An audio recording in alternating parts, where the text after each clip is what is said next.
baybayin ng pangarap,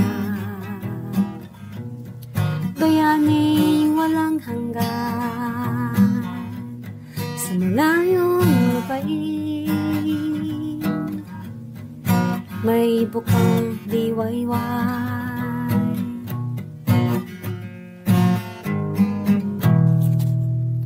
Welcome to the Overseas Podcast Worker. Hello. Welcome to episode 6. And yes, okay, so for episode 6, ang ating guest ay si Serena and Mark from Brisbane, Australia. Yay! So, Serena and Mark is based in Brisbane, Australia. They'll be sharing their journey from the Philippines, and also they nagtrabaho rin sila sa sa Singapore. So, I'm pretty sure we'll learn a lot from their journey. Diba, Han?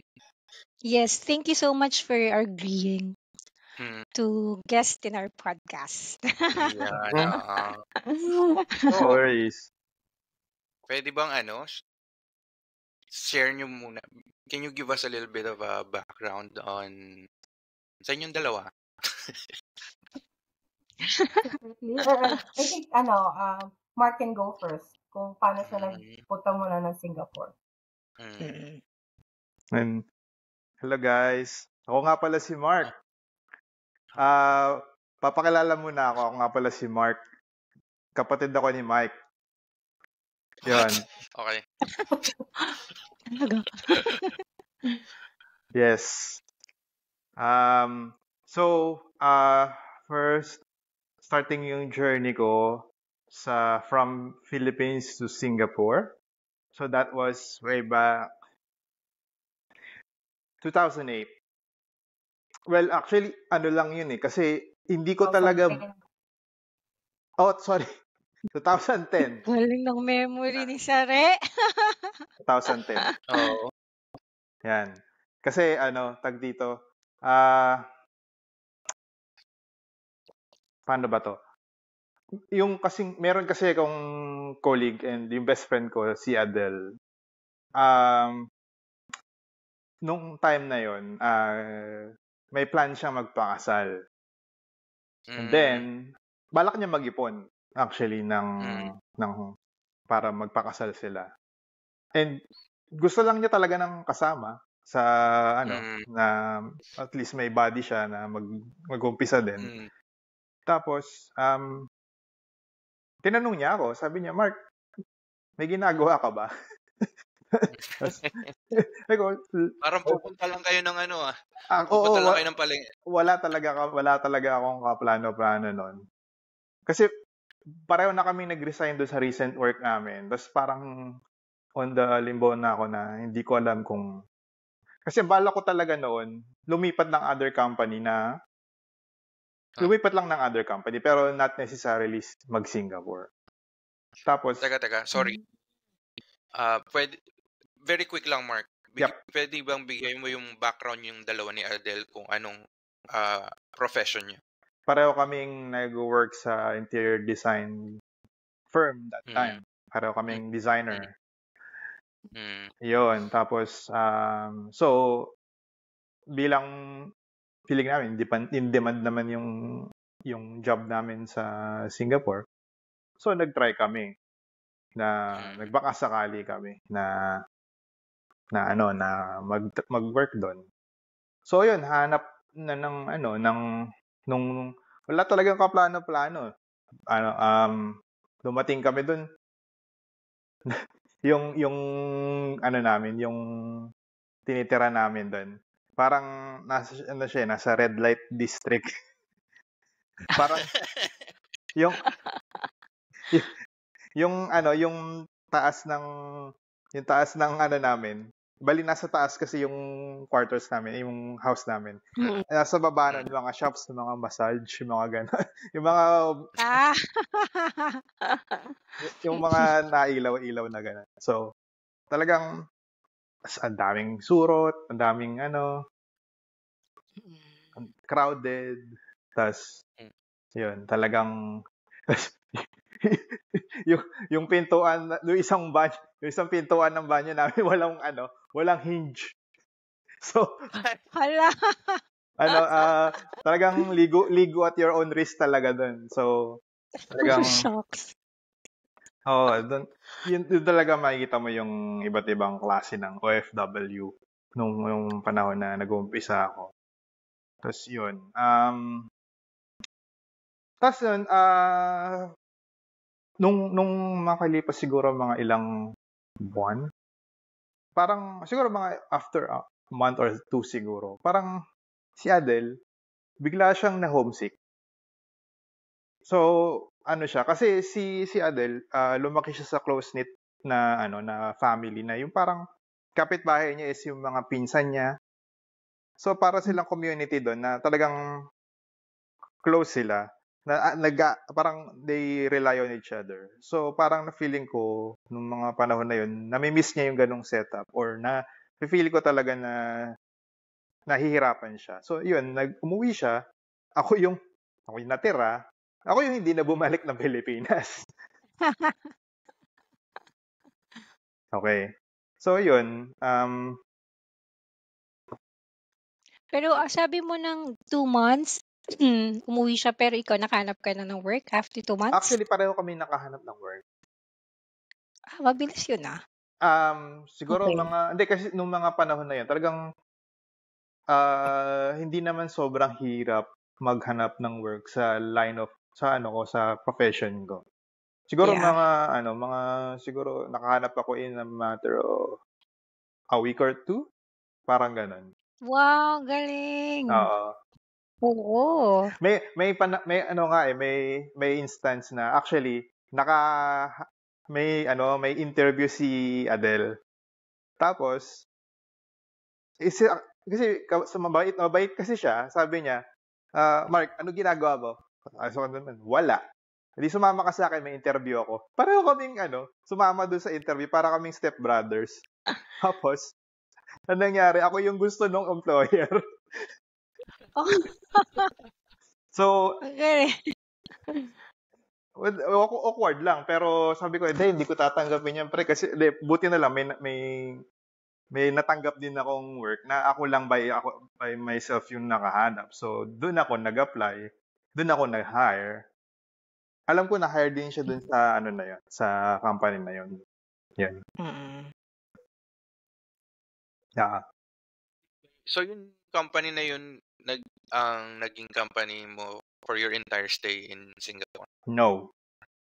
Okay. No. Nag-last ako doon siguro mga 1 year. 1 year. Okay. So, siguro, before we start yung sa journey mo as a worker in Singapore, maybe ikaw naman, Sarah, you can also share your journey, yung background mo coming from the Philippines, how you ended up in Singapore. Okay. Unfortunately, I'm the wife of Mark. Unfortunately. Joke lang. Which makes me, Yes. which makes it na brother-in-law ko si Mike. Another unfortunate event. No? Just kidding. Sobrang swerte ko dyan sa aking husband at sa aking mga in-laws. So 2007, I graduated in the Philippines. Tapos Bachelor of Communication Arts. So mostly, basically, parang marketing, ganyan, advertising, yun talaga yung mga gusto kong ginagawa. So first job ko is parang sales sa radio station, looking for advertisers na mag-place ng advertisements sa radio station. Tapos sobrang liit ng kita kasi new grad. So, sa gabi, nagko-call center agent ako for part-time, 4 hours, ganyan, 8 p.m. to 12. Wow. So, doon ko nakilala actually si Mike. Kasi tambay ako ng tambay sa Starbucks before shift, ganyan. Tapos, sabi ko, hindi ko masyado gusto yung ginagawa kong ganyan. So, gusto ko yung mas challenging. So, napunta ako sa events company, which is super bugbuga naman. Ang problem kasi is like na-enjoy ko yung job, sobrang masaya yung job kasi I'm doing concerts, fashion shows, mga ganyan. Kaya lang, sobrang baba din ng kita. Alam mo yun? Kasi being the eldest, tapos growing up not being well off, parang may responsibility ka as, as the eldest na tulungan yung family mo, di ba? To have a better life. Tapos, nakakapagod. Siguro 14 months lang yata ako doon, maybe 16 months ako nag-work doon sa events company kasi sobrang nakakapagod na talaga siya, na tipong lalo na kapag yung malakihang concerts, natutulog lang ako ng 2 hours a day. Doon sa office, hindi ako umuwi. Nandun ako nakatira. Oh, grabe. So, napunta naman ako sa isang clothing company sa Philippines, probably the number 1 clothing company, local clothing company in the Philippines. Tapos doon naman, advertising and promotions yung ginagawa ko. So, masaya yung job kasi na-meet mo yung mga artista, you take care of yung fulfillment ng job, kakaiba din. Kasi, like, gagawa kayo ng concept with the team, magpa-photoshoot ka with the artista, and then makita mo sa Magallanes, nandun yung billboard na pinacilitate mo, yung ganyan, diba? Diba? Siyempre, like, that's with the team, no? I'm not naman claiming the entire work. And nung time na yun, bago din ako, so I'm also learning from the seniors. Ang saya nung job, kaya lang, talagang yung income, as long it's not enough. Tapos nag-uwian pa ako noon from Marikina to the workplace, sa super duper layo. At saka may, let's just say na yung work ethic sa Philippines, nararamdaman ko talaga, it's not for me. Alam mo yun, yung parang mag-OT ka ng walang bayad, yung ganyan, or wala man lang kapalit, tapos parang 13th month na lang aasahan mo para may konti kang money, ganyan. Tapos, syempre, bata pa ako noon, parang more on gimmick and whatever. So, sabi ko, hindi talaga yun yung life for me. So, sabi ko, nag-resign ako. Wala akong work for 6 months. Iniisip ko kung ano gusto kong gawin sa life ko. Hanggang sa, sabi ko, nalaman ko nga, like, yung guest nyo for episode 5 and the rest, and yung partner niya, yung wife niya, sila Faye, nandun na sila sa Singapore. Sabi ko, mag-explore kaya ako doon sa Singapore kasi walang ka-idea ako sa Singapore. Tapos ni-research ko lang, it's 3.5 hours from Philippines, ganyan. Tapos sabi ko, sige, try ko yon. Pero risky kasi naubos yung ipon ko, wala talaga kasi 6 months akong hindi nag-work. So, ang ginawa ko, nag-send ng applications while I was still in the Philippines. Sabi ko, it will be a good sign kapag may nakapansin ng CV ko, tapos iyain ako sa interview, dun lang ako pupunta ng Singapore. Kasi ayoko mag-risk na pupunta doon tapos saka ako maghahanap ng work. So, wala, ganyan. Tapos, so, ang ginawa ko, habang nag-aantay nang may mag-interview sa akin, naghahanap ako ng funds. So, nang hiram ako sa friend ko para makapunta ako sa Singapore. Tapos, parang, finally, may nag-iyayak sa akin mag-interview. Hindi ko sinasabi na nasa Philippines pa ako that time. Kasi sinabi ko na lang, hindi ako nakapagpaalam ng maayos sa mama at papa ko, ganyan. Basta sabi ko, kailangan ko na pumunta ng Singapore, ihatid niyo na lang ako. So, ihatid nila ako, ganyan. I think I arrived in Singapore Saturday, around Chinese New Year time, ganyan. Monday, yun yung interview ko for the company na in-applyan ko. Tapos sabi, tatawagan na lang daw ako. Sabi ko, oh my God, baka ngayon, medyo alanganin. Pero Tuesday, habang nag-aantay, may nagpatawag sa akin ng interview for a Wednesday. Sabi ko, okay, sige, attend ako. Tapos, nakuha ako dun sa Wednesday. Tapos, Thursday, Friday, lumabas na yung pass ko to work legally in Singapore. Ang bilis! So, ganun siya kabilis. And record holder for the fastest employment.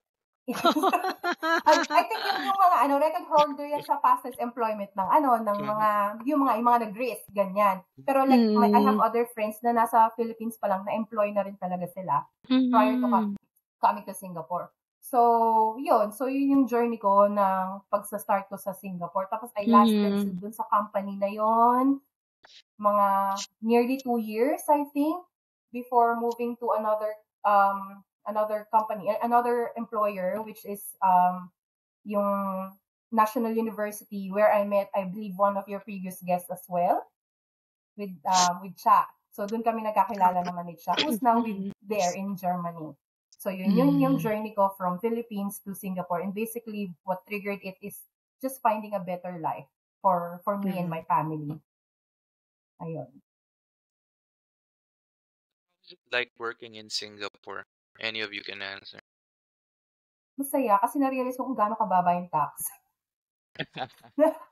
Lalo nung nag-move kami dito, parang okay siya, pero dun kasi parang para sa akin nung nag-work kami, pareho kaming ma-OT ni Mark, kasi lalo na sa work ko, nasa advertising line din kasi ako noon. So busy, ngaragan, ganyan. Tapos, ito yung nagkaka-start ko lang Pero, nakikita ko yung paycheck ko, it pays alright. Kahit mababa pa siya compared nung kasi nag-start na ako sa Singapore. It pays alright compared to talaga sa kinikita sa Philippines. Nakakapagpadala ako, nabayaran ko agad yung funds na hiniram ko, ganyan. So, and that time, syempre parang nakikipag-work ka sa locals, medyo mahirap kasi you have to understand their accent. They speak good English, kaya lang syempre they have accent which you need to learn, which you need to understand. Pero so far, okay naman talaga. All positive yung experience ko working in Singapore. That's nice. Ako naman, yung experience ko naman sa Singapore, talagang kung para sa akin sa opinion ko, yung talaga yung standards kasi ng Singapore as yung quality na gusto nilang maabot, talagang mataas. So talaga, feeling ko na yung work ethic ko, yung pagiging professional namin ni Sare, nakuha namin yun dahil nasanay kami ng ganun yung environment sa Singapore. Sinabi nga niya na ma-OT yung mga tao doon. Tsaka talagang yung doon kasi tag dito, ano ko ba may describe? Medyo mahirap din kasi yung mga naging work ko doon. In the sense na maraming iasa sa iyo yung boss mo, porket kaya mo, porket able ka. So, nasanay ako na multiple hats yung kaya mong i-handle ng mabilisan. Kasi nga fast-paced doon eh. 'Di ba nga Singapore parang isa sila sa mga fastest walkers sa commuter kasi nga lagi sila nagmamadali, lagi silang on the go. Anong oras na may tao pa rin sa labas. Kasi nga nag-OT yung mga tao. So, yun. Feeling ko parang a little less like Japan na hectic, pero hindi naman to the point na tatalong ka na lang sa metro dahil overwork ka. Overwork kami, pero at least may Sabado and Sunday na pahinga. How about yung diversity specifically for Filipinos, like yung sa isang workforce, marami ba kayong Pilipino or parang nag-iisa lang kayo sa buong department ganyan? Nung dumating ako doon, parang ako yung hindi. Tama, ako yung nag-iisa, pero bago ako pumasok, meron na rin silang Pinoy na colleague. Nung time ko, I think pinakamarami kami, we're around 4 Filipinos. Nung time na yon, out of maybe 15-man team, excluding yung hired leadership team, ganyan. So, nung time kasi na yun, I believe wala pang quota, pero ngayon medyo alam ko nag-iiba na sila ngayon, parang kailangan yata nila, before hiring a foreigner, the company must prove that it cannot be fulfilled by a local.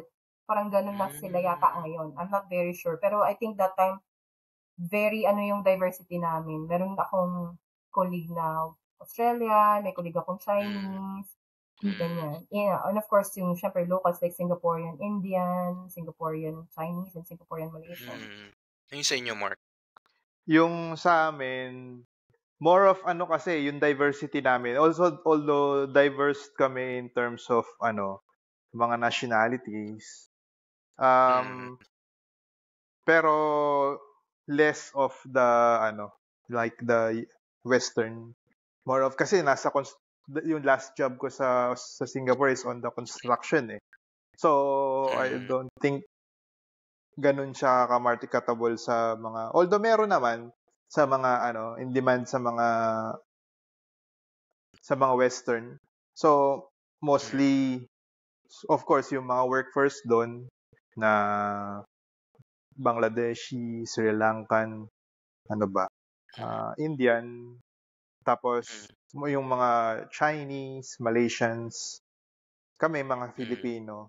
So mostly yung mga Filipino sa job ko is more of sila sa mga design, sa mga office works. Meron din sa mga sa site, kasi sa site kami, kasi kami construction kami. Yung last job ko nga pala doon is kami yung contractor for the metro. So kami yung contractor na nag-fit or nag-install ng flooring, ng walls, ng ceiling sa mga, so everything na nakita yung finish sa isang metro station, kami gumawa.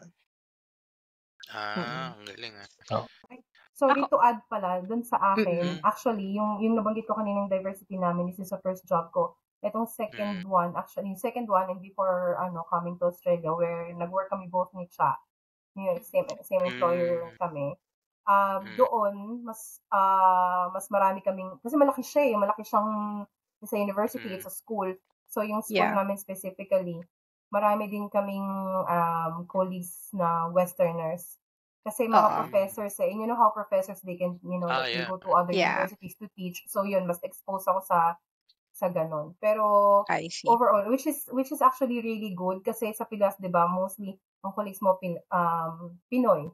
So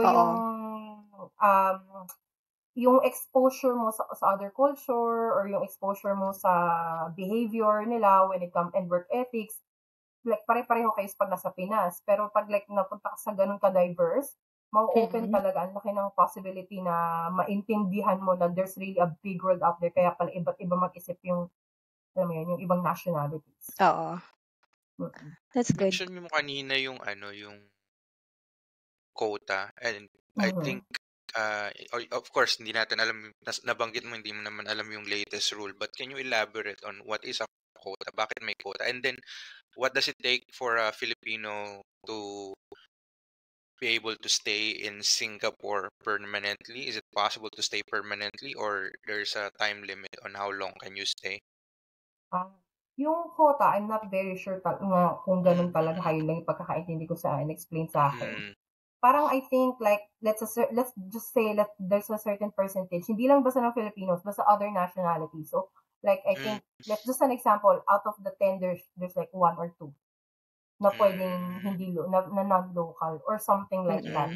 Pero nagkaroon lang talaga din sila ng measures, kasi siguro medyo nag-overpopulation na din doon. So kailangan medyo, i-control lang siguro yung foreign workforce or something like that.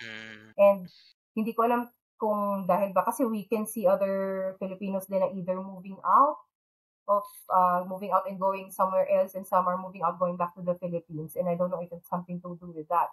Tapos yung pagdating naman sa your question, yung gaano katagal pwede magstay. Nung time kasi namin, we have yung pass. So every year nire-renew yung pass, which is like a bit nga yung time na yun, which is quite risky. Hindi naman siya super duper like parang loto na hindi mo makukuha, ganyan. May chance lang na hindi ka ma-renew. So, especially if like every year yung renewal mo, nung nalipat ako sa university, ang renewal namin is every 3 years, so it's a little more stable.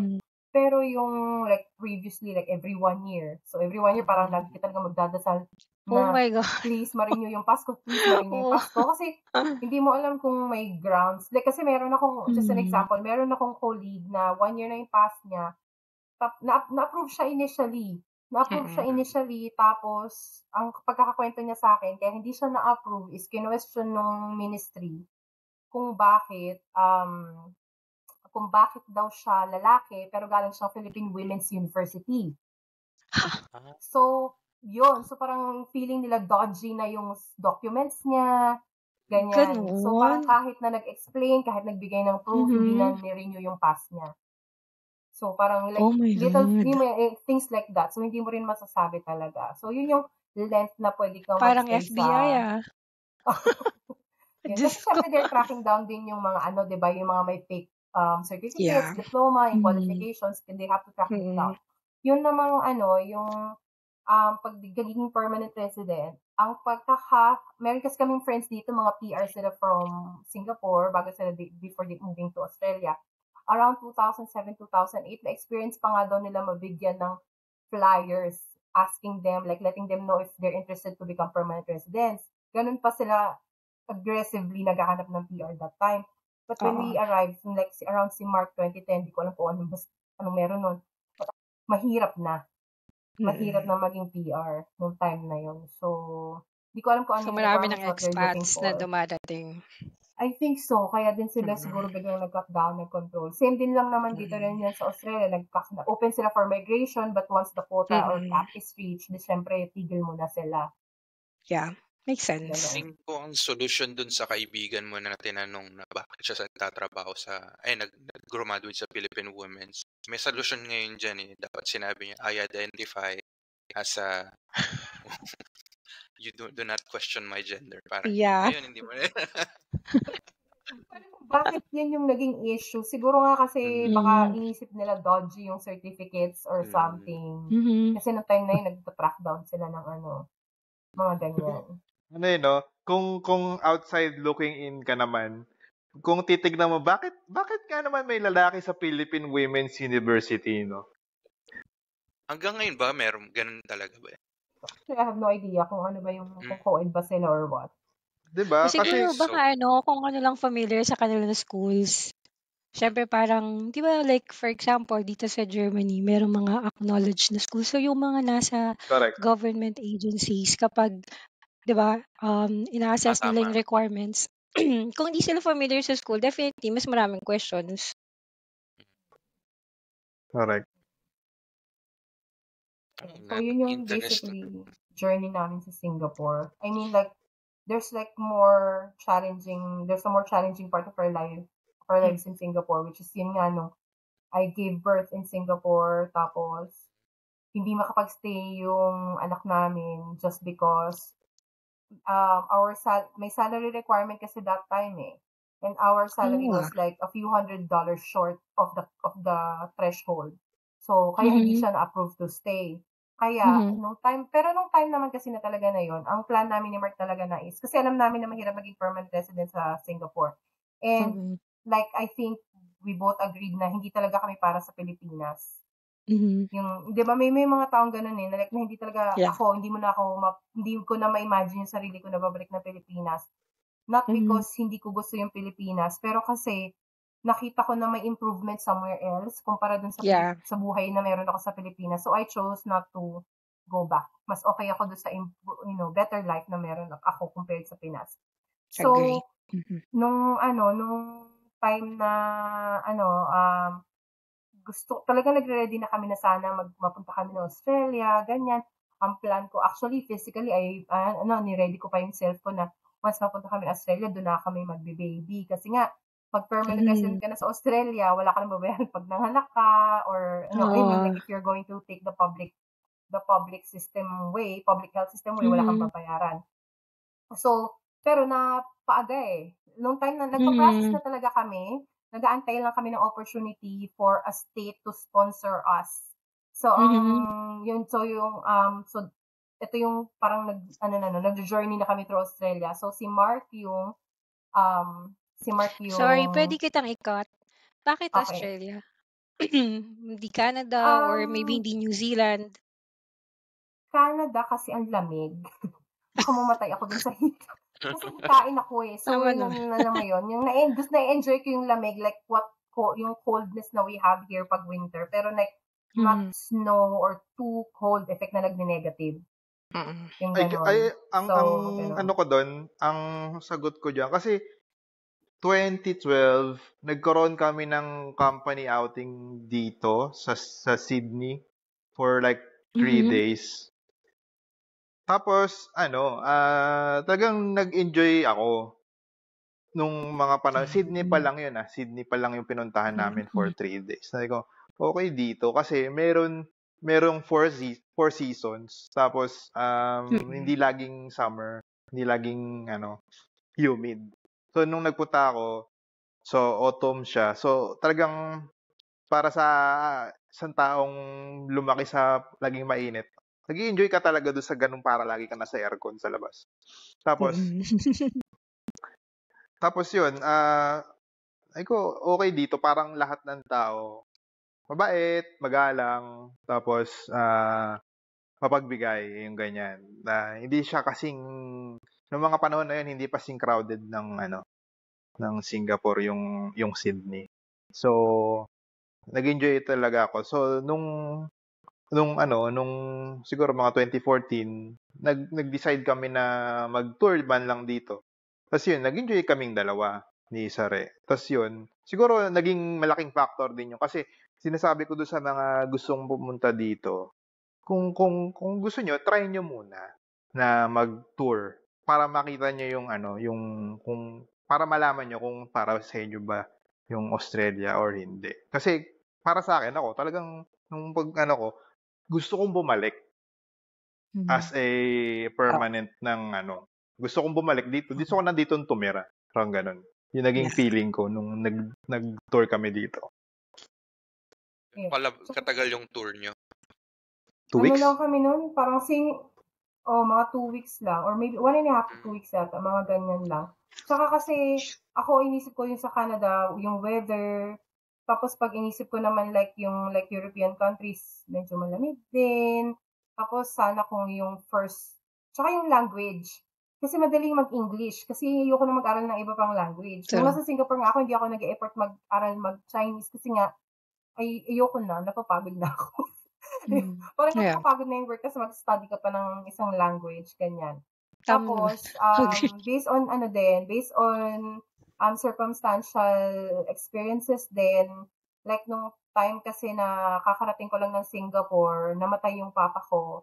So it was only 3.5 hours. Madali akong makakapunta ng Pilipinas, and Brisbane or like Australia, kung nasa northern part kami, is only maybe 5.5 hours away from Philippines. Ganun. So, tapos may mga direct flight. So, sabi ko, okay din siya. Tapos yun nga, English yung language. Sabi ko, makasurvive naman doon kasi English naman yung language. Yeah.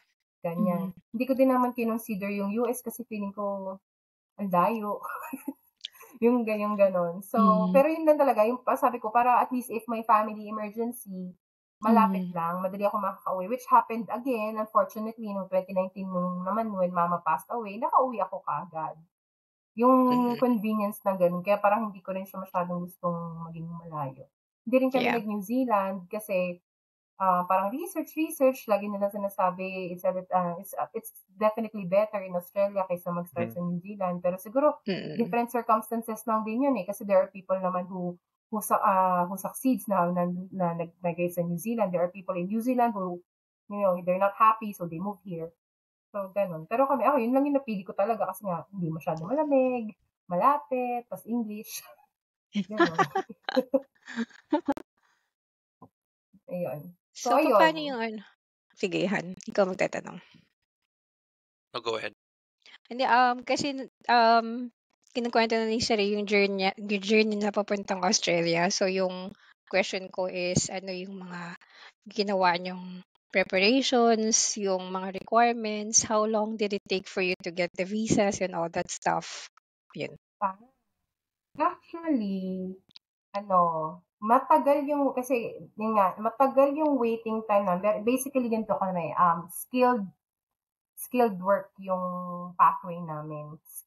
Skilled sponsored visa, meaning there should be a state to sponsor you, or at least the country should sponsor you. There are different types of subclass. May mga 190, 189, like lahat ng 3 digits. So, yung yung sa amin in our case, it's called Visa 190, which is a state sponsored visa. So basically the state defines kung ano yung skill na kailangan nila.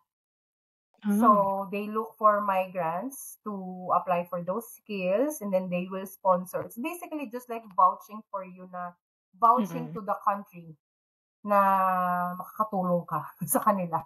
Kaya kanila kukunin, kaya kanila state-sponsored.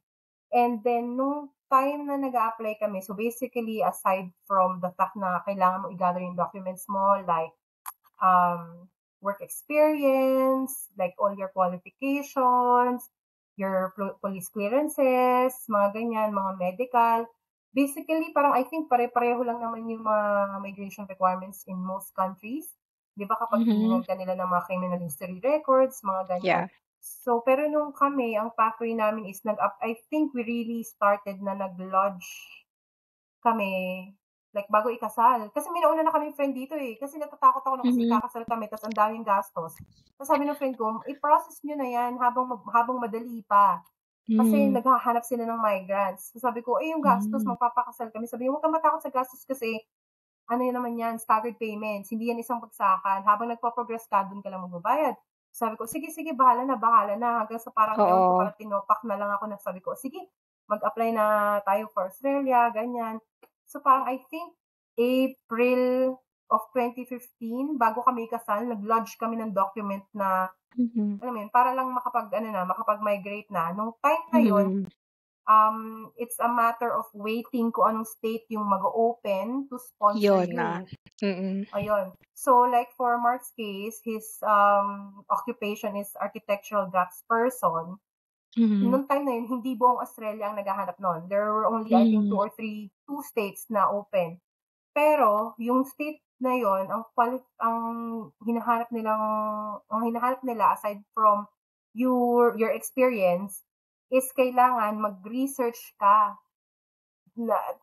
ng job openings na within the last 30 days para ma-prove mo sa kanila na kailangan ka, parang ma-prove mo sa kanila na in demand talaga yung job mo, na nag-fit ka sa job. Parang case study pa mga ganyan. So, hanap ka at least 5.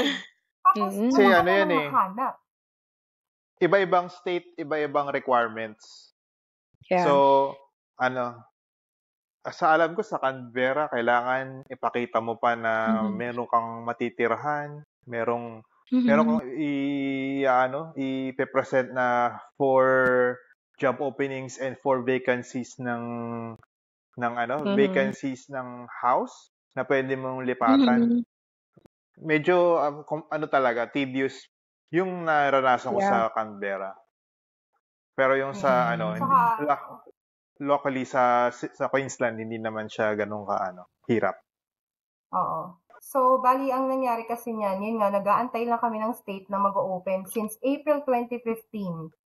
Tapos, alam mo yun, parang nabuntis na ako, wala pa ring state na, open yung state, pero yung requirement nila of looking for that job opening, within the last 30 days, kailangan mo makahanap ng 5 job openings and kailangan mo mag-write ng information why you fit on that job. Tapos, wala kaming ma-fulfill na 5 at the same, like, in the span of 30 days. Like, makahanap lang kami ng 5, yung posting was like 3 months ago. So, it won't help. Yung gano'n. So, hanggang sa, ang nangyari, sabi ko, ang plan, di ba, is mag-aanak sana kami sa Australia na. Pero nauna si Luntian, like, nauna yung baby, hanggang sa, nung time pa na nanganak, syempre busy na, di ba? Parang maya inaabangan ko yung state na mag-open kasi may website naman to check which states yung open para mag-sponsor ng occupation, di ba? So, araw-araw, nag-check talaga ako araw-araw. Sumali ako ng forum ng mga Pinoys na gusto makapunta ng Australia or mga nandito na. So, para more information, di ba? Ganun naman talaga kailangan natin gawin. So, nung time na nanganak ako, dahil na-busy ako, nanganak ako, di ba? No. Doon nag-open yung Queensland. Nag-open yung state. For 5 days nagsara dahil nag-overwhelm. Na-overwhelm sila sa application. So sabi ko, oh my gosh, parang talaga ako. Sabi ko, oh my goodness. Ganyan. Sabi ko, bakit ko na-miss? Kasi nga, yung time talaga nung anak ako, doon pa siya nag-open. So, nataon pa. August. Oo, August yun. Tapos, around September, sinabi lang sa akin ng friend ko, huy, ang balita ko dun sa isa kong friend, nagbukas daw ulit yung Queensland. So, ako naman, punta ako sa Queensland na website. So, pagpunta ko sa website, sabi nila, close pa daw sila. Ganyan. So, nilinaw ko dun sa migration agent namin, ano ba talaga, are they open or are they closed? So, sabi niya, open daw. Kaya lang kasi, that day, ako kasi wala, nung time kasi na yun, na-inform na kami hindi makakapag-stay sa Singapore yung anak namin. So, talagang yung grit ko, yung willpower ko, na hindi kami magkahiwa-hiwalay, ay talaga, the force is strong during that time. Yeah. So, nung time na yon, ang ginawa ko, minessage ko agad. Wala akong talagang pinalalampas na day or minute. Sabi ko sa immigration agent ko, bukas ba talaga or open? Sabi niya, open, pero kasi hindi ko siya magagawa today. Kasi napapasok pa siya. Kasi sideline lang niya yung pagiging agent. Sabi ko, ano kailangan kong gawin? Ako gagawa. So, around September ata yan, parang I think mid-September or end September, pinrocess ko yung kailangan niyang gawin. Ako gumawa. Kasi nga, wala akong gustong ma-miss na day. Wala akong gustong ma-miss na day talaga. So, nakapag-submit ako doon. Tapos, tapos ini-email ko yung Queensland government. Sabi ko, makiklarify kung open ba kayo, may cap ba kayo, ganyan. Tapos, ang advice lang ng Queensland government, you apply, if we respond to you within 24 hours, then you can progress. Parang ganyan. Basta ganon, okay? So, parang tinapos ko yung application ng 11 a.m. Tatandaan, hindi ko makakalimutan talaga kasi buntis ako, si Mark papasok ng work. So, tinapos ko siya 11 a.m. Tapos, kinabukasan, sabi ko, papasok na si Mark ulit. Sabi ko, oh my God, magto 24 hours na, hindi pa sila sumasagot. Tapos, bago umalis si Mark, sinabi sa akin ng Queensland government na we'd like to invite you, please submit your documents. Magaling. So syempre ako wala talaga akong binalampas. Parang habang nagluluto or whatever, habang nag-aasikaso ng anak, syempre thankfully nandun mama ko, may time ako na mag-tend to things na mga ganyan. So, inayos ko lahat ng kailangan naming documents, tapos yung lunchtime ko, instead na kumakain ako ng matiwasay, kakain ako habang naglalakad kasi kailangan ko pumunta sa, saan ba to? Sa, anong tawag? Ang pangalan pa niya, Andrew E. Ang pangalan niya, Andrew E. Parang siyang notary, ganon. At lawyer attorney siya, ganyan. Okay. Kasi siya yung ng documents, nagsicertify ng documents. Kasi when you submit documents to the government, kailangan certified copy of something. Yeah. Diba? So you have to go to the documents. So hindi ko makakalimutan si Mr. Andrew E. Si attorney Andrew E. Tapos parang akala ko nag-joke time pa kasi nag-send ako sa forum, sabi ko, urgent, kanino pwede magpa-ganito, ganyan. Sabi niya, hanapin mo si attorney Andrew E. Sabi ko, seryoso kasi sabay ang E. Kasi but his name is Andrew E. Like E naman. Like E. Like, Chinese E. Tapos, which is really funny kasi sobrang sikat pala niya sa Filipino community. Nung pumunta ko doon, sabi niya sa akin, uy, kabarangay. Kasi he knows na popular daw siya humanap ng pangit. Ganyan, sabi niya sa akin. Tapos he's a very old guy. Tapos, ano pa yun, nung una ka talaga nagtitrip lang yung mga nasa forum kasi imagine mo yung yung email address pa niya is illegal. Alam mo, illegal at ganyan. So, parang sabi ko, wala. So, parang illegal ba to? Apparently, yun nga, illegal kasi nga Andrew E. So, anyway. Okay. So, yun.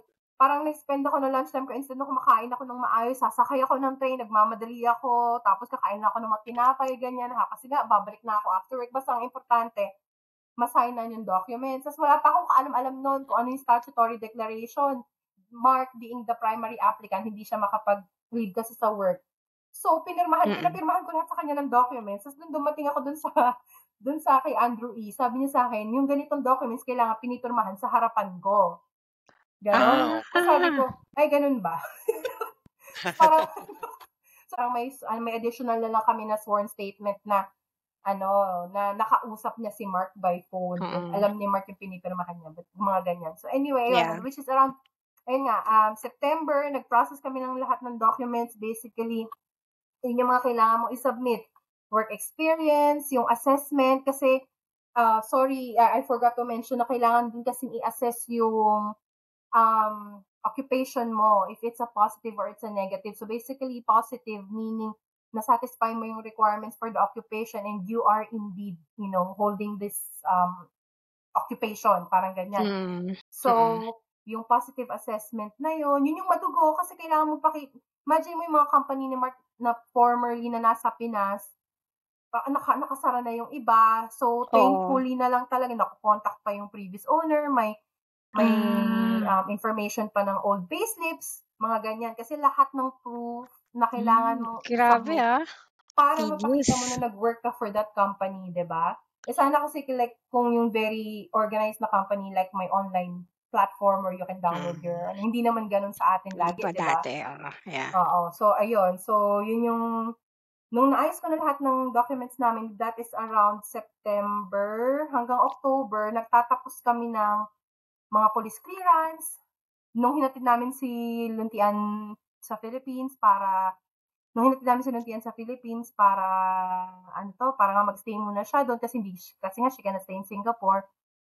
Yung talaga yung effort namin na napunta sa NBI for this, tapos yung kapatid ko tsaka mama ko naglalakad sa UST looking for my transcript, tsaka yung mga kung ano-ano, ganyan.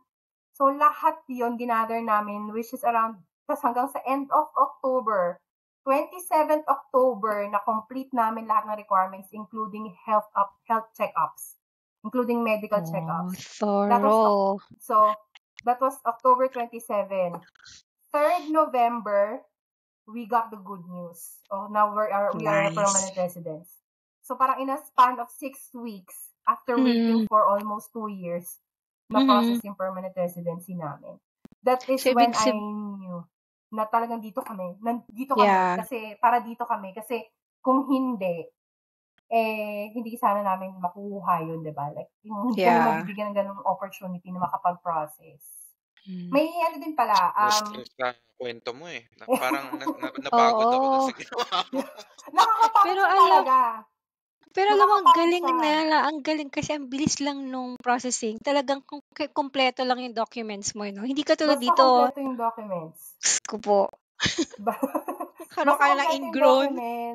At saka syempre yung yung babantayan mo siya talaga. Pag wala kang narinig na after a week, wala ka pang narinig, ano nangyayari, kailangan may bill ka rin to follow up. Yung agent ko, follow, parang naiinis na sa akin yung agent ko, kasi pakilamera ko na.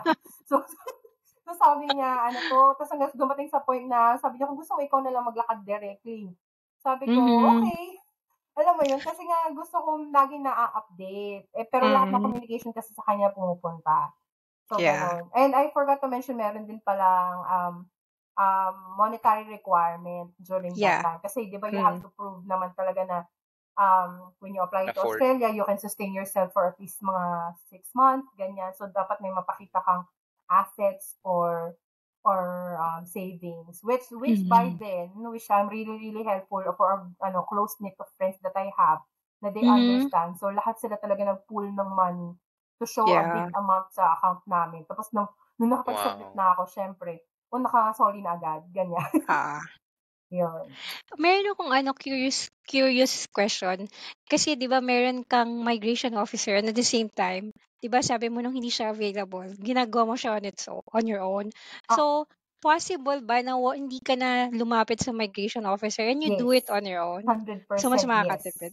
That's good. Pero dahil tamad ako magbasa-basa, tamad akong tsaka ikakasal kami nung nag-start kami ng process, ang focus ko nun is mag-prepare for the wedding instead of yung doing sa migration. Kasi alam ko yung sa migration, medyo it will take time. Tapos nung time ikakasal kami, parang kung gagawin ko lang sa malaking event, 2 months na lang meron ako para ayusin lahat para sa wedding. Kaya ang ginawa ko, syempre, nag-migration agent. At saka iba din kasi yung minsan may wording dito or may mga phrases na akala mo naintindihan mo pero iba pala yung pagkaka-interpret mo. So, mas better na.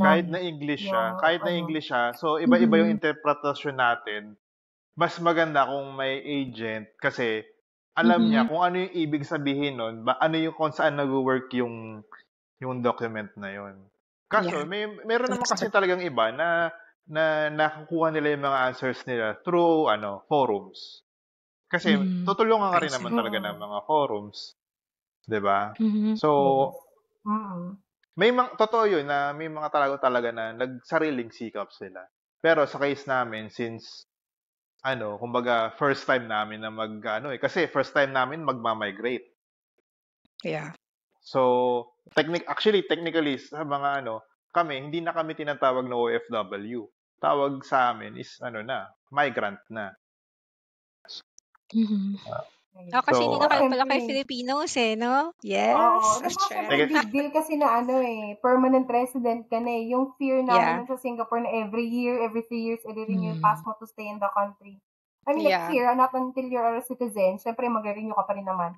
Pero it's like just renewing lang yung yung visa mo. Wala naman na sila, not unless siguro mag-declare ka ng war or something, ganyan. Yeah. Terorista ka. Siyempre, i-renew pa rin nila yung mo, yung permanent visa mo. residency mo. Meron akong another curious question. Na-mention mo na kailangan mong, meron kang, diba, parang money sa account. Estimate lang, if I'm allowed to ask, magkano yung kailangan i-prepare ng gustong pumunta sa Australia para masabi na you're capable of staying for 6 months? Hindi ko matandaan kung magkano yung requirement nung time na yon. Kasi iba-ibang, by the way, iba-ibang state, iba-ibang requirement din ng funds yung hinahanap nila. Parang ang natatandaan ko lang, may cash amount na kailangan plus assets din na amount, ganyan. Or I think it's just combined. Hindi ko matandaan talaga, to be honest. Kasi parang, hindi naman din siya gano'ng kalaki. Maybe between 15 to 25 ba? Or 35? Basta parang ganun lang. Ganun. Hindi siya super like, $1,000. Australian $1,000. Pesos. Alis ng Pilipinas. Malaki siya, parang ganun na. Parang, basta ang natatandaan ko lang talaga nun, parang may enough lang kami. Pero sabi ko, gusto ko magpakita na we can sustain. So sabi ko sa friends ko, so nag-pull yung mga friends ko ng amount, ganito, ganyan, just so we can. Kasi wala din nga kasi kaming assets sa Pilipinas eh. And like, I know, pag overseas Filipino worker ka, kadalasan, syempre, diba, mag-save ka para to buy assets in the Philippines. Ako, sinabi ko yun kay Mark, sabi ko, ayoko nang kahit mag-invest ng kahit anong asset sa Pilipinas. Kasi nga, ayoko na dumating yung point na ma-challenge kami where we are. Tapos ang thinking ko, okay lang yan kasi meron akong investment sa Pilipinas.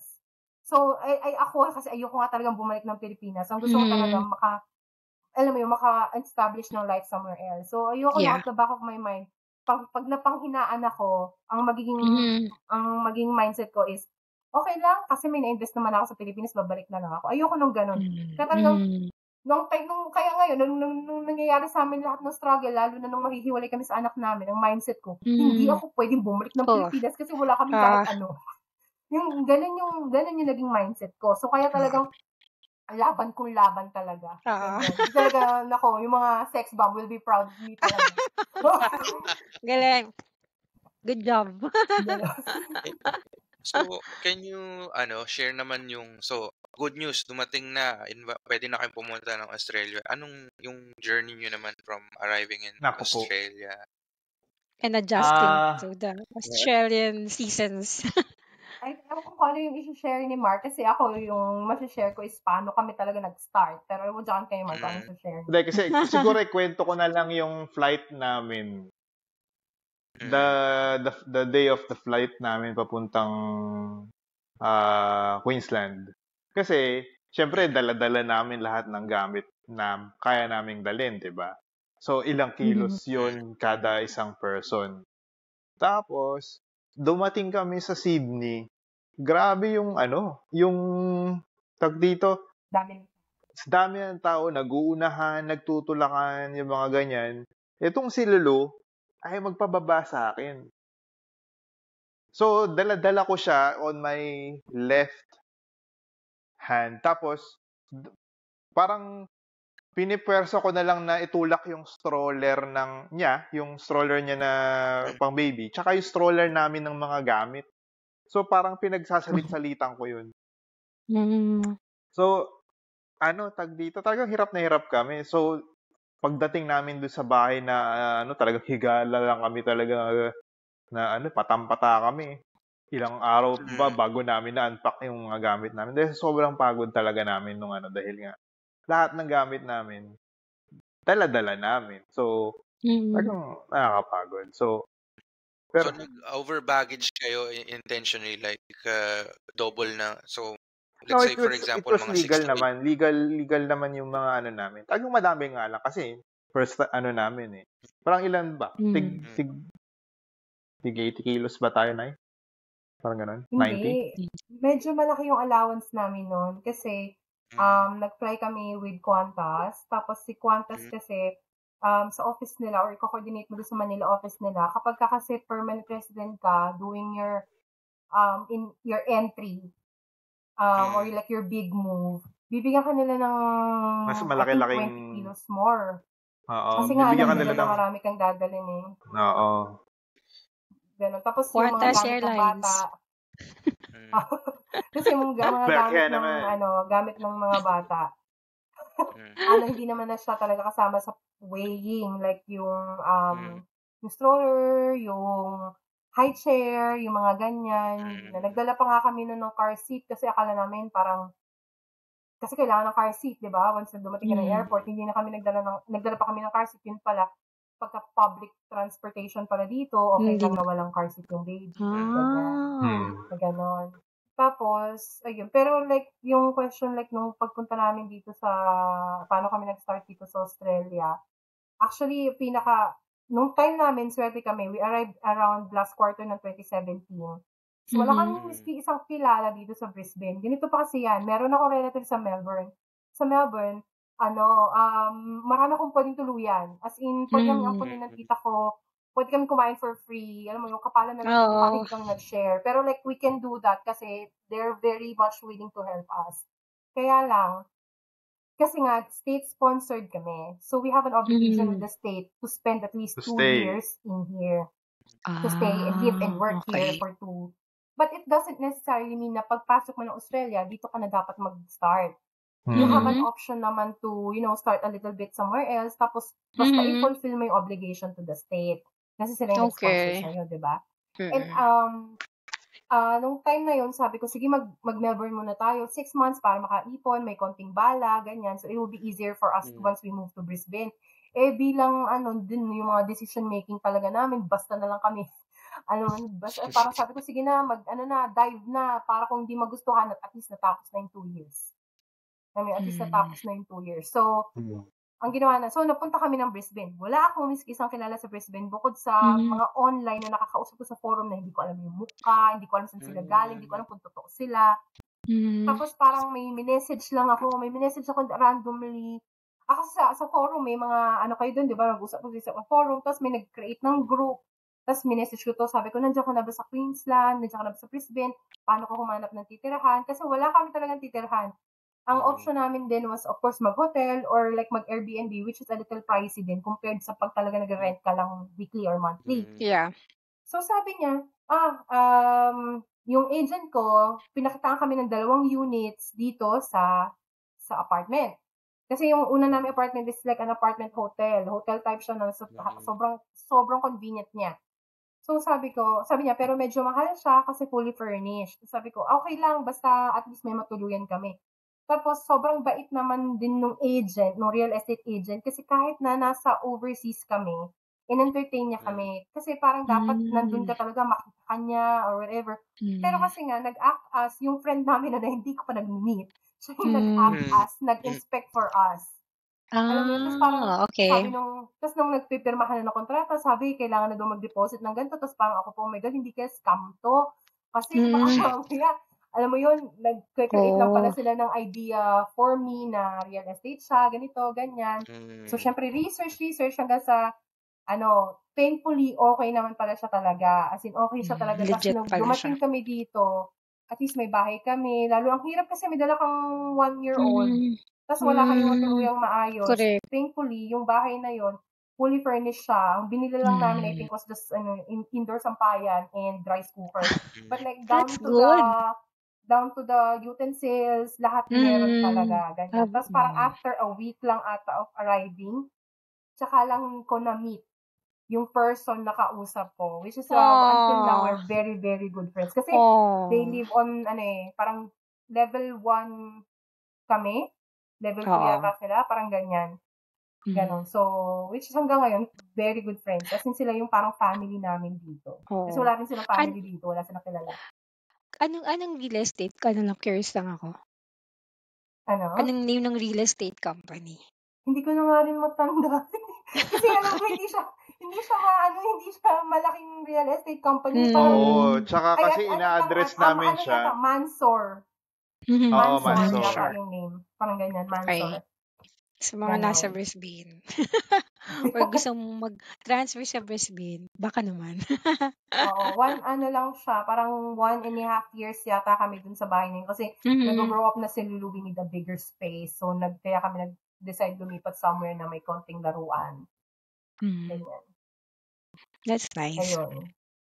Having a kid in Brisbane or in Australia in general, like what do you see? Anong advantages and differences compared sa Singapore or the Philippines?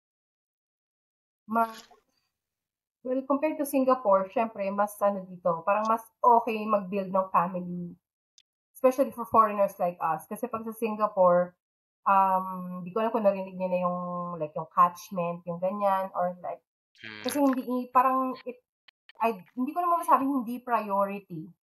Pero syempre, yung locals muna yung kailangan nilang malagyan ng tamang schools. So, minsan yung ibang Filipino sa Philippines sa Singapore, kailangan nilang ilagay sa international school yung kids nila, so which makes it more expensive.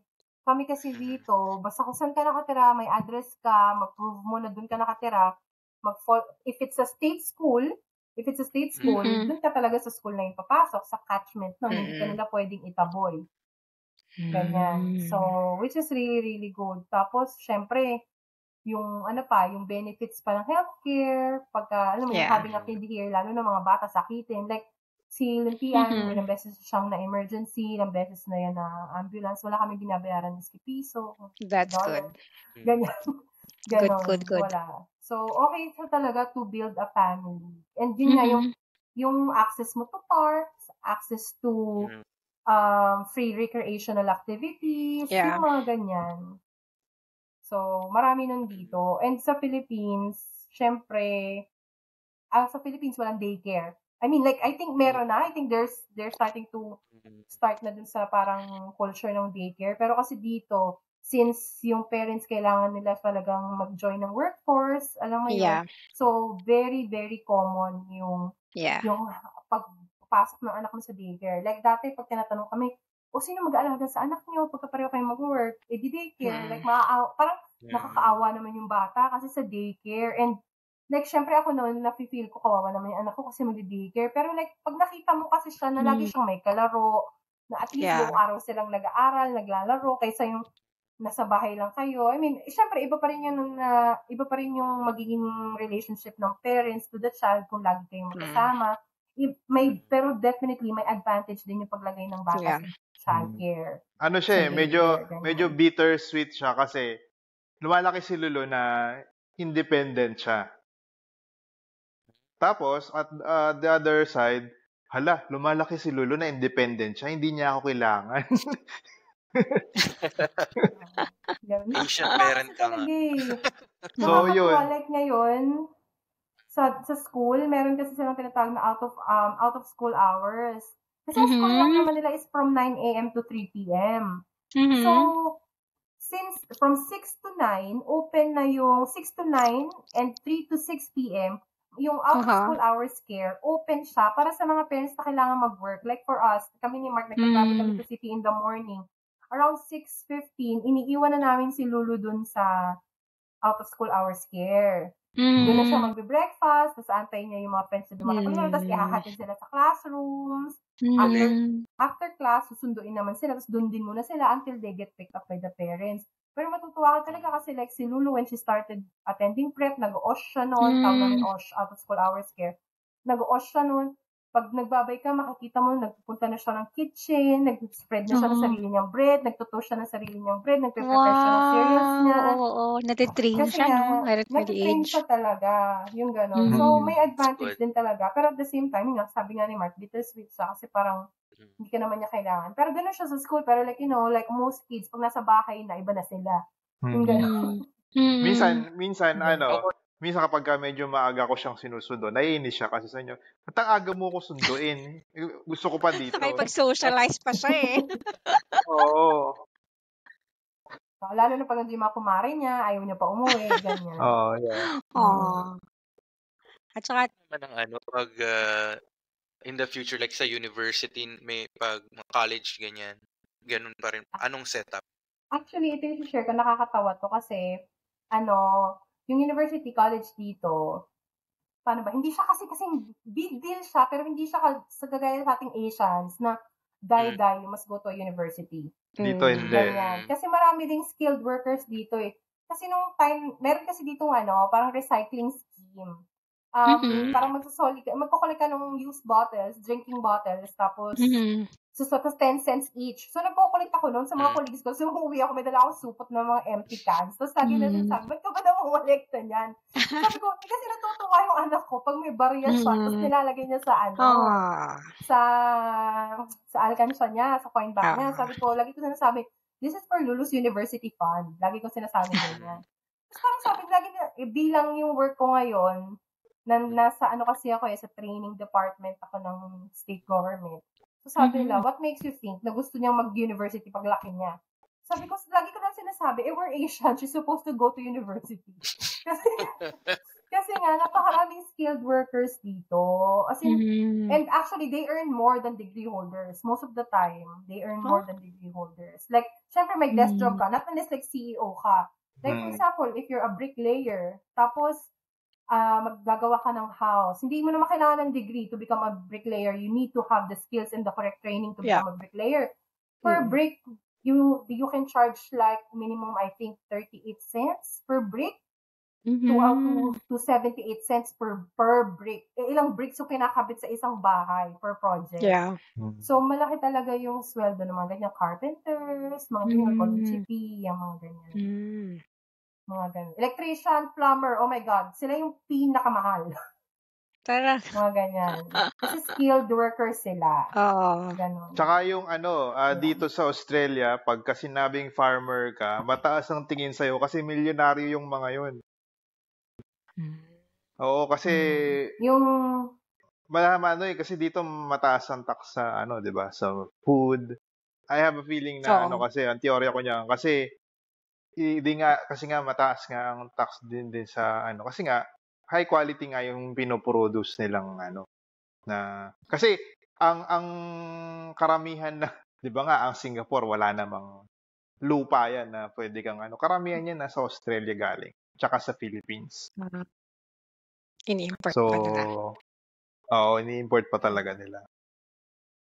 Sa university naman, pagdating naman sa schooling, nasa state school kasi si Lulu at the moment, pero may plans din naman ako ilipat sa private or Catholic, probably around high school. Kasi nga dito, hindi naman kagaya sa atin na may grades. Alam mo yung grade 1 ka pa lang, may mark ka na 82, 85, mga 91 sa report card. Walang ganun dito. Dito, like, lang siya, high, very high, ganyan. Puro ganun lang. So, hindi parang pa siya masyadong encouraging sa mga bata, no? Hindi yung parang, kasi sa Asia, di ba? Parang pag nakita mo na yung grades mo, parang, oh my God, poor. Poor grades. Walang tapos parang si Lulu nga, kinakausap ko ng isang araw, sabi ko, hindi ka ba na-sad? Wala kang medal. Like last year, meron kang medal. Sabi niya, okay lang kasi may isa na akong medal. O, di ba yung ganung mentality? Di ba yung mga bata kasi sa atin, dapat lagi ako may medal kasi yun yung gusto ng parents ko, dapat lagi akong honor, ganyan. Dito parang sabi ko, anak, importante yung magkaroon ng medal. Sabi niya, okay lang, meron naman ako medal last year. Sabi ko, okay. That's good. Ganon. So, naman siya. Tsaka important talaga kasi yung, yung life skills. Tsaka magkaroon sila ng grit. And kasi nga, dito, we're in Australia naman, parang, bukod dun sa, pag nag-university sila, maganda kasi may support. Kasi meron sila ng parang study now, pay later. Tapos, kung mag-skills ka man, maraming free training. Starting from like year 10 from school, meron ka nang ma-offeran ka na ng mga training. Kasi gusto nga nila maging train ka for the workforce by the time na you start employment. Ganyan. Yeah. May question lang ako kasi 'di ba sinabi mo na yung support sa mga kids. Meron din bang parang support na in monetary form like allowance, school kids allowance, no? Kasi dito parang nalala ko meron din mag-ganun dyan. Madami pero iba-iba. So like definitely definitely like meron kasing mga one time lang like like I think sa New South Wales meron yata silang parang for extracurricular ng kids, pambayad ng swimming, pambayad ng sports. For a year may ganyan silang allowance. Dito sa Queensland kasi may ganun din kami pero ano bang tawag dyan? Income tested. So, kapag medyo nakakaluwag-luwag ka, hindi ikaw yung priority. Doon muna sa mga nangangailangan yung mabibigyan. Pero like yung monetary, dati, I think pag nanganak, meron. Ewan ko lang ngayon kung meron pa or wala. Pero definitely may support. Plus, like may support din, especially for the disabled or yung mga may learning disabilities, mga ganyan. May certain pool of funds for them. Tapos, for example, sa schooling kids, may scheme din dito na kapag hindi nararating ng public transport yung area mo, may allowance kayo. Parang may allowance, like a certain kilometer na parang hindi ka nare-reach ng public transport. Pwede ka nilang bigyan ng allowance. I-apply mo lang, ganun. That's good. Ganyan. So, may maraming support, definitely. That's nice. Pero yung question ko is, na-mention nyo yung mga support for kids and yung available sa kanila. But how about you guys? Yung health nyo, yung outside of that, like how does the state also supports you guys? Nung dumating kami dito, kasi pareho kami naghahanap ng job, so we basically fall under the threshold, diba? So, may support. Parang income tested din kasi siya eh. So, when you reach the certain amount of income, mawawala na lahat ng support. Ganyan. So, nung time na dumating kami dito, may nare-receive kaming family tax benefit, may nare-receive kaming rental allowance. Tapos, any change kasi sa employment mo, you have to declare. Kasi by the end of the tax season, i-match nila yan kung nagde-declare ka ng tama eh. So, technically, dumating pa sa point na na parang nagkautang pa ako sa government kasi maliit yung sweldo ko for the, let's say, maliit sweldo ko for the first 6 months. Like, July to December, maliit yung sweldo ko. Tapos, January to June, the next the next year, in the same financial year, sumobrang, like, dumoble yung sweldo ko kasi nakahanap ako ng mas magandang posisyon. Oh, nung nice. Time na, nung time na first 6 months, below threshold pa kami. So, may nare-receive pa kami. Tapos, nung second 6 months, nung okay na yung position ko and yung salary ko, nawala na kami sa threshold. So, wala na kaming nare-receive. During the end of tax season, after na makompute ng lahat, lumabas na above threshold pala kami. So, lahat ng itinulong nila sa amin for the first 6 months, kailangan ko ibalik. Binawi. Binawi. Like, parang ako, hindi ko naman syempre, maganda na tumaas yung sweldo ko. Pero hindi ko naman alam na magkakaganon pala yung May state ganun ko, diba? pala. Oo. Maring ko kung makakahanap pala ako ng super okay na position and salary during that time, diba? So, ganun siya. So, income tested siya. Pero ngayon, for new migrants, I believe, like yung hindi ko alam kung totoo ba kasi hindi na rin ako updated. Nawala na yata yung support na gano'n, yung rental allowance, yung tax benefits. Kasi nga, pupunta ka dito and kasi sinabi mo sa kanila na you can fend for yourself eh. Diba? Parang dapat makasurvive ka nga. Not unless yata, for the past 2 years, wala ka pa rin nakukuhang work, talagang walang-wala na kayo, dun lang papasok yung benefit na ng assistance. Pagdating sa healthcare, iba-iba din per state. Like, in our state kasi, libre yung ambulance namin. Sa iba, you have to get insurance para may ambulance ka. So, parang kami, kahit kailangan namin ng ambulance in another state, libre pa rin kami. Alam mo yun? Yung parang, kasi nga, yun yung benefit namin being Queenslander. Sa Queenslander. As a Queenslander. Tapos, meron akong trivia sa Queensland. Ano? Kaya pala siya tinawag na Queensland. Kasi literal lahat ng lupa dito pagmamayari ng Queen. Technically. Kasi meron kami sa pagka kumuha ka ng lupa dito, may nakalagay na titulo sa titulo mo na pagmamayari ito ng Queen. Nabaliw yung Queen. Gusto niyang bawain yung lupa mo. Particular yung lupa mo. Pwede niyang gawin yun. Grabe ka naman sa mabali. Grabe. No, are you referring to Queen Elizabeth? Yes. Or... Yes. Kung sinong nasa monarchy? Commonwealth, diba? Well, technically si King Charles. Kumbaga, okay. Kumbaga, kaya, for some reason, itong Queensland lang yung ganon. Itong state lang yung ganon. Oh my God. Pero ano lang naman yata yun. Parang like yung nabili mo pa ng lupa, like may minahan ng oil tsaka ginto. So, kailangan i-acquire pa balik. Kailangan Parang ganun lang naman. Hindi naman yung tipong yung hindi man ganun ka-extreme. So, Pero nangyayari naman sa Pilipinas yun, diba? Kapag kailangan ko yun ng gobyerno.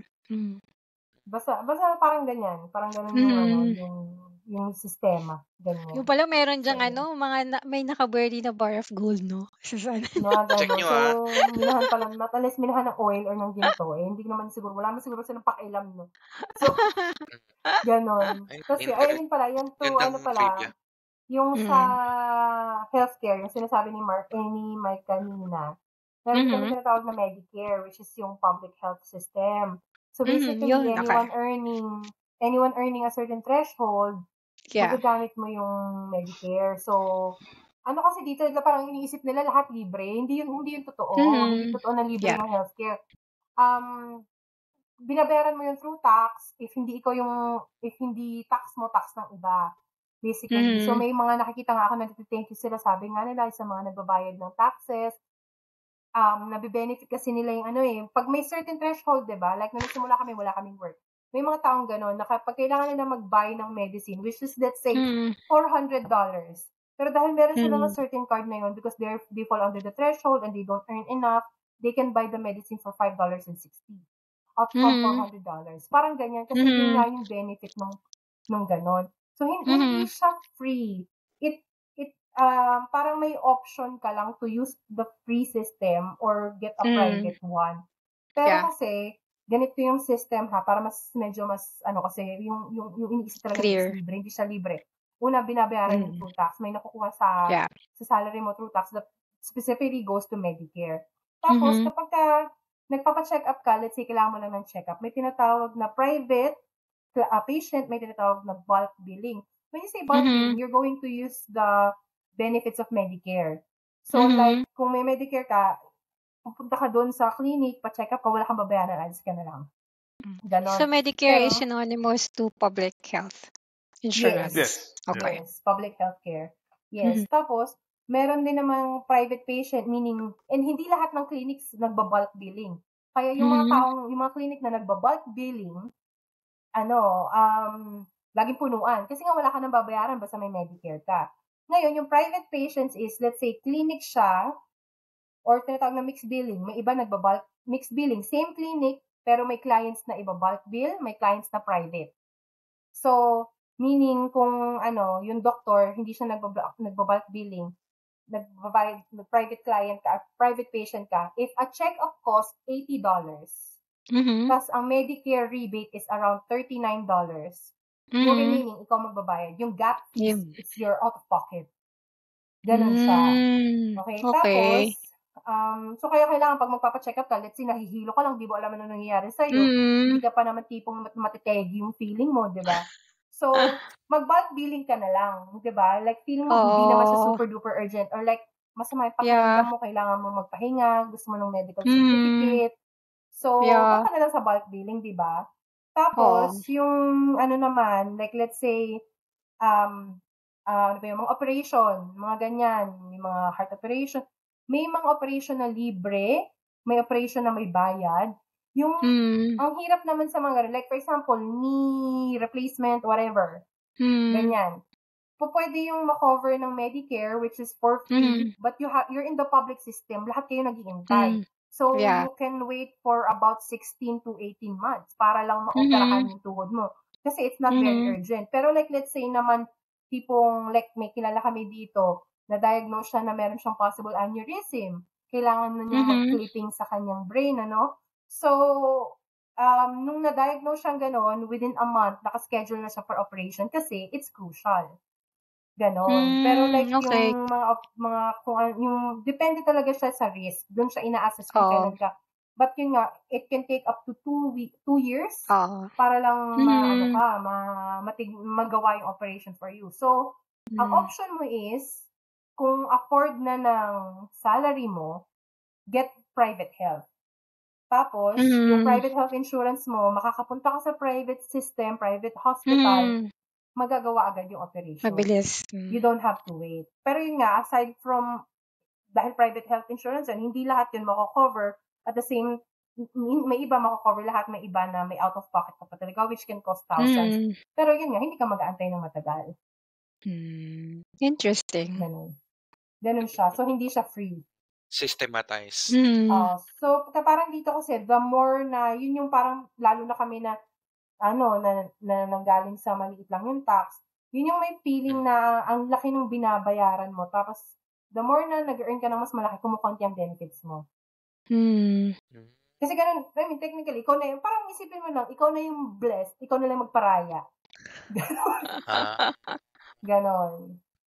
Okay. Kasi kadalasan lahat ng benefit income tested. Yung mga, kasi nasabi mo, maganda kasi nabibigay ka na ng overview ng mga binabayaran ng mga migrants, no? Like yung insurance and all that stuff. Am I allowed to ask kung ilang % yung tax sa salary? Hindi ko siya alam. Actually, hindi ko siya tinitignan. Parang, parang hindi ko kasi meron siyang I think makikita naman siya sa website. Like, if you go to Australian Tax Office, makikita naman dun like how much yung tax. Parang, di ba, the bigger yung salary, the bigger din yung tax na kailangan mong bayaran. Pero parang, so parang automatic ba yun? Or parang it's something that you want to choose kasi parang mas beneficial for your family? Or automatic sa automatic Australia? Siya. So like let's say, okay. Parang hypothetical figures lang. Let's say, 200,000 yung salary mo. Wow. Diba? Let's say 200,000. Sana all, diba? Tapos, 200,000. Pero yung, kapag nag-earn ka, let's say, according to the threshold, 180,000, you'll be charged, let's say, 20%. 180,000. Plus 0.73 per $1. Ayun, so parang every $1 may 23 ka na lang, 22 ka na lang. Parang ganyan. So, may threshold siya talaga. So, hindi ko alam. Pero parang yun, pag nakikita ko lang yung payslip ko, parang naglulukohan nga kami sa office kasi nitong huli naming payslip. Dahil mas mataas yung inflation rate kaysa sa increment namin, meron kaming makukuhang cost of living adjustment. Tapos nung nakita namin yung, so na-receive naman namin siya, tapos nung nakita namin yung tax, sabi namin, wow, isang swelduhan na rin yung tax. So, gano'n. So, malaki ang tax. Malaki talaga siya. Pero yun nga din, parang isipin mo na lang. Madadama mo naman siya mararamdaman mo naman siya na gumagana sa pang-araw-araw mo. Makita mo na maayos ang public transport, maayos ang healthcare. So, hindi naman questionin. Diba? So, okay lang. Okay lang yung kapag ganun. As long as hindi corrupt, no? Oo, kasi parang syempre, ako naniniwala ko everywhere there is corruption. Siguro dito, medyo lang siya, concealed and not as bad as, other countries. Like, natutuwa ko, like, nung nakita ko yung ganun kalaking tax ko, ito rin yung same day kasi na, parang, collection ng rubbish namin is every Monday. Tapos, collection ng rubbish namin yung every Monday. Tapos, pag uwi namin ng gabi, hindi pa nako-collect yung rubbish. Kinabukasan, hindi pa rin nako-collect yung rubbish. So, tumawag ako sa council namin. Sabi ko, yung rubbish namin hindi nako-collect. Sabi niya, ikaw lang ba? Sabi ko, hindi. Buong street ko. Mukhang na-miss yung buong street namin. So, pa-collect naman ng rubbish. Kasi di ba weekly yung pag-collect ng rubbish? Tapos after ko ibaba yung call, naka-receive ako ng notification na naka-file na, naka-lodge na yung request within 3 business days daw, makakollect na yung rubbish. Tapos, kinabukasan, habang nasa office ako, may nag-text na naman. Sabi, na-complete na daw yung job, na-collect na daw yung rubbish. So, parang yun yung same day na nakita ko yung tax ko, tapos sabi ko, sige na nga. Alam mo yun, parang, ang efficient din naman kasi yung system. So, sabi ko, ito yung tax, dito, talagang this is where my taxes go. So, parang sabi ko, sa Pilipinas, di ko naman na-experience yung mga ganyan. Tapos sa Singapore, di ko naman din masabi na ganun. Kasi, parang maayos din naman yung system sa Singapore. Pero like, compared na sa Pilipinas, parang saan ka ba nakakita ng parang ganyan na magla-lodge ka ng request, tapos i-update ka nila ng progress. Di ba kadalasan, ikaw pa yung maghahabol sa kanila kung ano yung nangyayari. Correct. Ganon. May lang akong comment kasi parang na-observe ka na sobrang fully integrated na kayo sa sa Australia, which is really, really nice. I'm so happy for you both. Thank you. Good job. Speaking of which, parang since fully integrated na kayo and like you mates are fully Aussies down under, what happens next? Like, what do you think how do you see your family in the next, I don't know, 5 years, 10 years? Do you see yourself? I think you did express already na you're pretty much decided to stay permanently in Australia, or I don't know, but can you maybe elaborate on what happens next?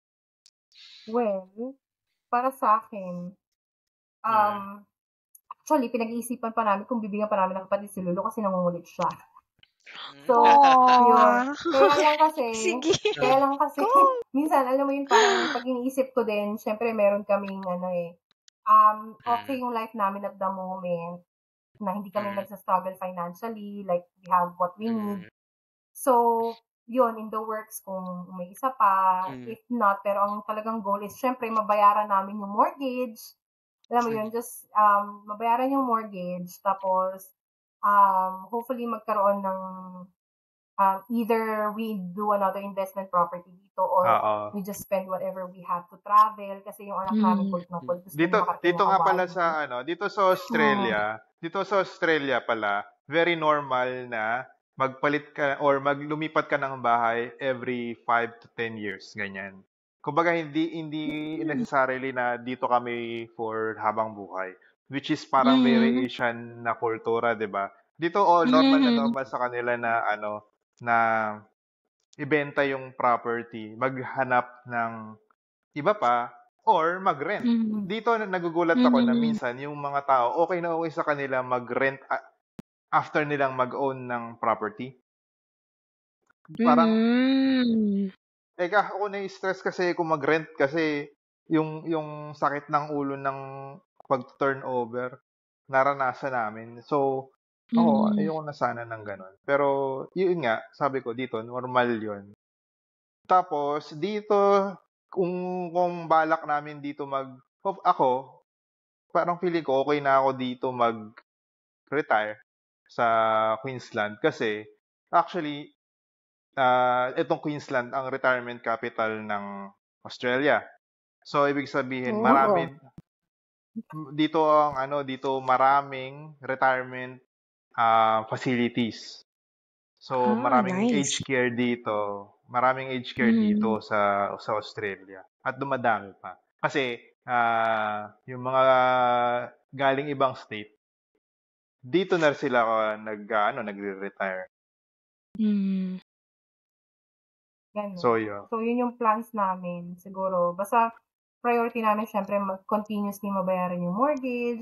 Plus, if we have enough funds, probably another investment property or travel. Kasi importante talaga yung travel eh. Tapos, siguro, mga ilang taon na ba kami ngayon? Siguro yung mga 10-15 years down the road, kailangan mag-isap ng retirement home. Kasi kaya... Tabu yan sa Pilipinas no? Parang pag sinabi mong na-frowned upon siya pag sinabi yung magulang mo dadalhin mo sa retirement home sa Pilipinas at least pero kasi yung state ng yun nga yung facility sa Pilipinas hindi mo naman pwedeng i-compare sa retirement home sa Queensland. For sure parang resort na yung nandyan. Actually dito pala uso ang tinatawag nilang granny flat. So ano yun parang extend kay Lulu, tatay. Ano yun? Kasi 'di ba parang halimbawa, for example, meron pa kaming a little bit of land sa likod na pwede mong patayuan ng bungalow na andoon yung grandparents. Tapos ikaw yung nagmamayari ng mismong compound. Yun, parang may mga taong nagaganon, may mga taong ayaw. So, isang option yun. Sa mga balak mag-retire dito. Oo, yun. So, parang may separate dwelling within the same land, may separate dwelling. So, yun yung granny flat na option. Pero ako kasi, sabi ko nga kay Mark, kaya nga kami nag-build ng sarili naming house para in the future, pag nabenta namin, we have enough funds para mag-acquire naman ng smaller property sa sa retirement home. Yung ganon. And sana kung nasan si Lulu, kasi hindi natin alam kung anong mangyayari kay Lulu, kung gusto ba niya magstay dito, paano kung makahanap siya ng partner who lives somewhere else. Preferably, ako kasi gusto ko talaga na malapit sa kanya para kung siya yung may sariling family, matulungan ko siya. Like, kung paano ginawa sa akin ng mama ko, di ba? Kahit malayo siya, basta kailangan niya pupunta siya. Gusto ko, ganun din ako para kay Lulu. Basta as long as hindi niya kami itataboy, no? Lalapit ako. yung ganon. So, parang, actually, yun lang yung plans eh. Kasi to be honest, sa ngayon, parang, hindi ko masasabing perfect yung life, pero sobrang, alam niyo yung saying, di ba, na malayo pa, pero malayo na. Yung ganon. Yung nandun na ako sa phase na ganon na parang I've got more than I need na actually. Bukod sa furniture ng bahay. Yung ano na, bukod sa mga kailangan naming pagpa-furnish dito sa bahay. Pero basically, nandun na kami dun sa ganong point. That's nice. Galing, no? Napakaganda ng journey nila sa Australia. Parang ano talaga, parang from grind to something that's living comfortably sa isang napakagandang bansa. So, siguro, just to end this in a very fun way, we just normally ask our guests, what do you usually, kung top 3 lang na kung may ipapadala ka sa Pilipinas through a balikbayan box from Australia, ano sa tingin mo ang ilalagay mo? So, tig 3 kami ni Mark, ganyan. Up to you. Kung gusto nyo, 3 in total. Pero siguro, tig 3 na lang kayo para mas maraming items. Kangaroo meat. Oy, ano yan? Marami na ako curious sa sa kangaroo meat. Not really the best tasting meat. Ang dali niyang maging tough kasi napaka-lean eh. So, ang hirap niyang hindi siya kasing forgiving as beef. And then, para sa akin lang So, top 10 or top 3 ba? Top 3? Top 3 lang. Okay. Siguro sa akin, na coffee. Kasi dito, coffee, kasi sikat ang Melbourne sa coffee. So, ayun. Tapos, ano pa ba? Siguro, ano ba? Ikaw, Nay, may naisip pa ba? Ako, ang top 3 ko, olive oil. Yun. Olive oil, Cadbury, kasi yung mura dito eh. Olive oil, mahal yung mga M&M's, mga ganyan. Yung mga taga-US na bahala dyan. Olive oil, Cadbury, panghugas ng pinggan. O panlaba. Kasi mahal sa Pinas eh. Ewan ko matang mahal. Dito hindi naman siya gano'ng kamahal dito.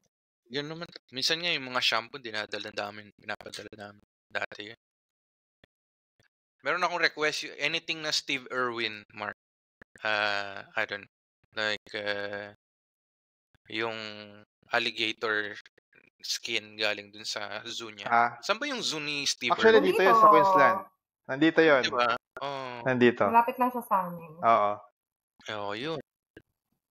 Ganon. I mean, like, anong klaseng skin? Like, crocodile skin? Ganyan? Like, skin lang? I don't know. Basta, anything na parang, basta manggagaling dun sa zoo na yun. Kasi, gustong-gusto ko yung si Steve Irwin. Tapos nakikita ko yung anak niya ngayon parang splitting image niya. Okay. Anyways, I think, that we can end this na. I mean, we've learned so much from you. Yun lang. Thank you very much for sharing your story. I'm really sure na maraming mga listeners they could really pick up a lot of things from the topics that you've shared. Yun lang. Maraming salamat, Mark and Sare. And I hope we can talk. We continue to talk in other forms or ways, and maybe we don't know, maybe in some other episodes. So yun lang. Maraming salamat. No worries. Okay, thank you din. Thank you. Dati Martha. Bye.